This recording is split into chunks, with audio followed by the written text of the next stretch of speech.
চোখের পলকে আকাশ চিরে ছুটে আসে, তারপর মাত্র কয়েক মুহূর্ত লক্ষ্যবস্তুতে ভয়ঙ্কর আঘাত। ইরানের ফাত্তা ক্ষেপণাস্ত্রকে ঘিরে কেন এত আলোচনা? এটি কি সত্যি প্রতিরক্ষা ব্যবস্থা ফাঁকি দিতে পারে, নাকি এর সক্ষমতা নিয়ে বিতর্কই বেশি? শুধু একটি ক্ষেপণাস্ত্র নয়, এটি ইরানের অন্যতম আলোচিত অস্ত্র। তেহরানের দাবি, ফাত্তার শব্দের গতির ১৩ থেকে ১৫ গুণ বেগে উঠতে পারে এবং প্রায় ১৪০০ কিলোমিটার দূরের লক্ষ্যবস্তুতে আঘাত হানতে সক্ষম।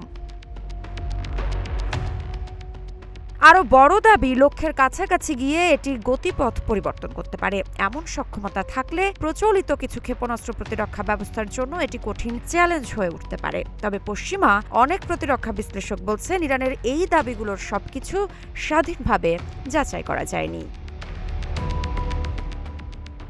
তবু একটি বিষয় স্পষ্ট, ফাত্তা এখন শুধু একটি ক্ষেপণাস্ত্রের নাম নয়, বরং মধ্যপ্রাচ্যের সামরিক ভারসাম্য নিয়ে আলোচনার অন্যতম কেন্দ্রবিন্দু। প্রশ্ন এখন একটাই, এটি কি সত্যি যুদ্ধের হিসাব বদলে দেবে, নাকি এর প্রভাবের একটি অংশ কৌশলগত বার্তা?